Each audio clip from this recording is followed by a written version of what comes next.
The movie begins in the desert of North Africa. U.S. Marine sniper Mike Stevens and his spotter Tommy Madison are on a secret mission to assassinate a dangerous terrorist leader attending a Bedouin wedding.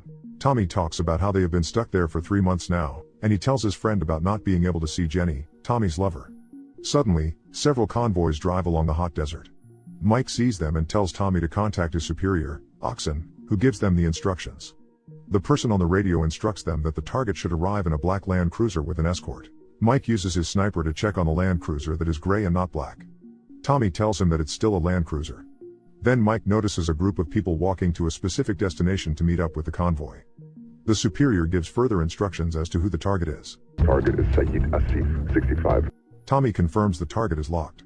As Mike is about to shoot the target, he sees a woman climb out of a small tent attached to a camel. He realizes that it is a wedding ceremony and hesitates to shoot. Mike doesn't have a clear shot, so Tommy informs Oxen, but they are told to neutralize the target. Mike is still hesitant whether the person he is about to shoot is truly the target. Tommy orders him to shoot the target. He stops and moves his position thereby causing a glare off the sniper scope. One of the enemy's men discovers this and they begin shooting bullets. The 2 U.S. soldiers run away to hide. As they jump down a hill of sand, Tommy breaks his GPS watch. They run and hide in an area while the enemy drives to where they are located. Tommy contacts Oxen to take them out of there. Oxen asks for their new position, but since his GPS is broken, he cannot give their exact coordinates. As the enemies look around, Mike shoots at a cliff to distract them. As the enemies leave, they are warned about a pretty heavy sandstorm coming their way, forcing them to retreat, leaving Mike and Tommy behind. Seeking an immediate evacuation, the 2 are instructed to find their way to a village where they can be picked up once the sandstorm stops. As they walk through the heat of the desert, Tommy tells Mike that he needs to call his son because he has never missed a schedule calling him. Tommy talks about his son and what they talk about. Mike stays quiet throughout, and Tommy thinks he is probably going to propose to Jenny. Tommy tells him that it's complicated. Oxen informs them that they cannot detect any guerrillas in their area, but once the enemies get their boss back to safety, they will come looking for them. They are instructed of the new extraction location that is far enough from their hideout in sandstorms. Since ground vehicles were not requested for the mission, and halos cannot fly over, the duo will have no choice but to cross the desert. Later, they spot possibly 2 locals crossing through an area of the desert. As another sandstorm is approaching, the wind blows off a sign indicating that the land around it is dangerous. The duo steps down the hill and heads straight. Later, as they are walking, the sign is carried by the wind and flies in front of them, landing close to Mike's foot. Mike picks it up and sees the sign. Tommy reassures that those are signs to keep enemies away from the villages. He concludes that they are close to their destination. Mike dictates that there's roughly 33 million landmines buried in the area. Tommy tells him not to get paranoid. He said that they have 2 options, either turn around and die of dehydration, or proceed to the village which is probably an hour away. Tommy knows that the latter is better, so he proceeds straight forward while Mike follows along. As they take a break, Mike finds a toy soldier on the sand and puts it in his pocket. Tommy is shaking from dehydration and exhaustion. Mike offers his partner his water bottle. Tommy takes a drink from the canister as his hand shakes. Tommy now gets a little energy back from drinking and moves on. Mike follows him slowly and notices footprints on the sand that have a specific direction. Meanwhile, Tommy is facing Mike as he continues to walk backwards as he moves forward. Tommy steps on a landmine. It clicks. Mike calls for Tommy, but it's too late. Mike steps forward and hears a click. Witnessing a strong explosion in front of him, Mike can only hear muffled sounds. He sees Tommy laying on the ground with his legs blown off, screaming in agony. Unable to make another step, Mike begs Tommy to check the radio, but since Tommy is in so much pain, he isn't able to reach it.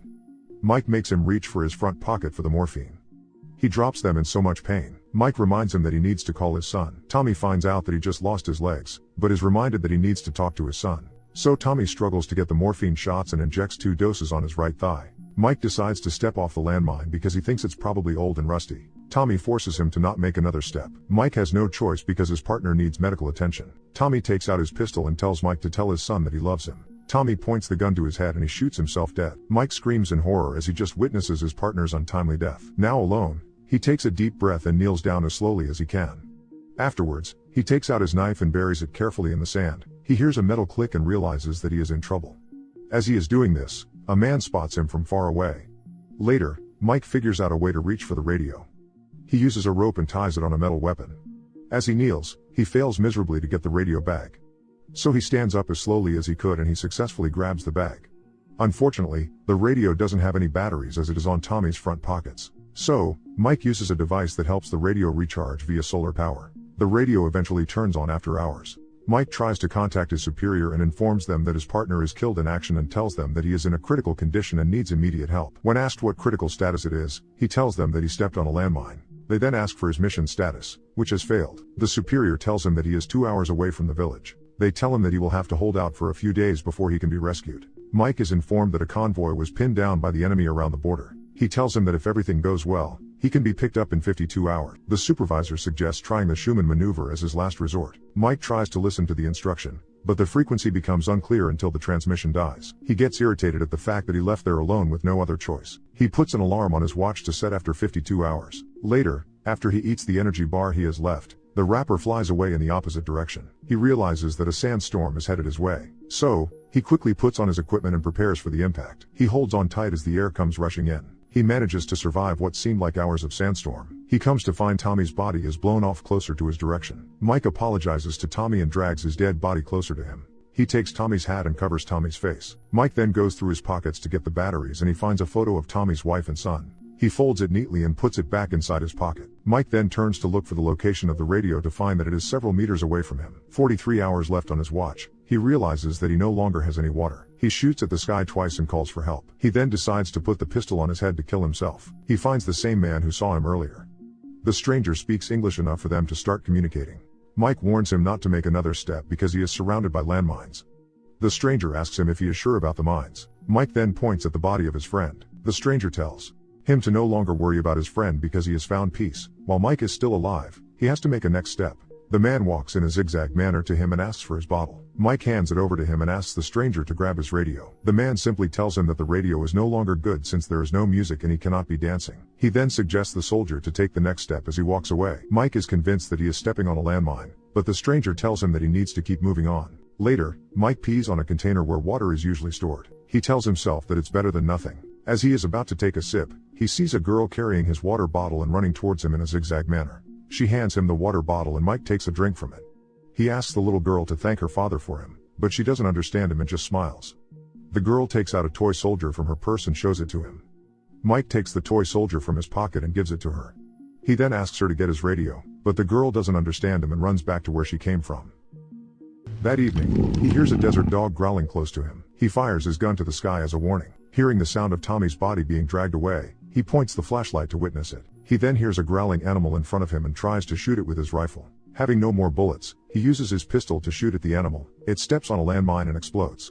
The next day, he wakes up to find the stranger and congratulates him for being a lucky man. The stranger asks for his name and he makes fun of it since Mike doesn't want to take the next step. Mike calls him a Berber, which means free man. He insists that Mike is a lucky man, after surviving night attacks by desert dogs while simultaneously managing to keep his foot still on the same place. Exposed to the harsh environment of the desert, he battles both the psychological and physical tolls of the treacherous situation he is trapped in, recalling memories or imagining appearances of Tommy, his girlfriend, his parents, and moments from when he was a young boy. Mike is visited once again by the Berber. The Berber tells him that long ago, he lost one of his legs as well as his only daughter to a land mine he had intended to take and sell to enemy soldiers. The Berber continues to urge Mike to step off the mine and move forward with life, just like the Berber does.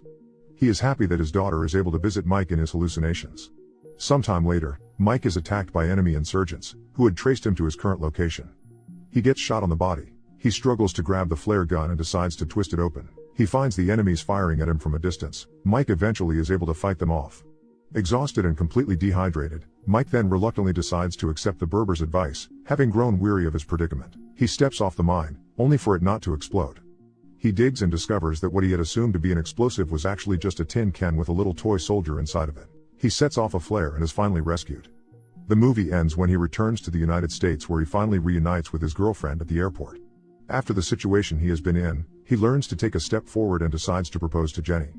He walks up to his lover and kneels down on